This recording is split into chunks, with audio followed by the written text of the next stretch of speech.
Yan si ate Alma, thank you ha. Dami mo namang tanim. Dumadami lang kasi ito. Gusto nila yung mga wet na kuwan, di ba? Oh, di ganyan Hira lang ito, marami ito lang talaga. Kaya ko ito yung napansin ko kaagad. Kaya sabi ko nagulat na damo talaga nira koan. Ano, mga dito marami silang mga tanim na. Kaya humingi ako kasi 'di ba baka gawa tayo ng kakanin na may pandan, yan. Tsaka yung kanin natin makamot. Hamot nito. Favorite ko talaga yung pandan. Keros sa amin dahil kulang ang lupa doon na mapapagtaniman dahil ang bahay namin rooftop lang po kami nagtatanim. Kaya ito, humingi tayo.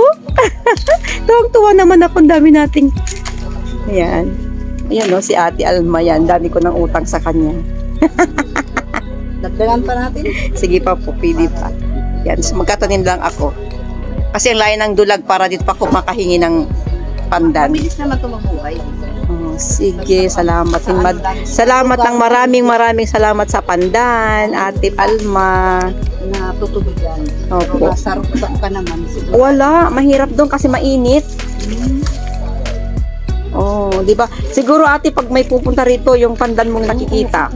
Marami nitong ng tanim. Ayan, sa ating YouTube channel, meron na tayong pandan. Actually, balak ko to gumawa ng kakanin. Baka bukas kasi busy pa ako, nandito pa ako sa dulag. Thank you po ate. Ayan, tanggapin ko muna. Wow, yes! Diba? Marami tayong pandan. Pandan is my life ngayon kasi nito ako nakakahingi ako ng pandan. Meron na tayong itatanim, hindi tayong manghihingi. Diba? Ito, diba? Isang puno lang ito. Isang puno lang.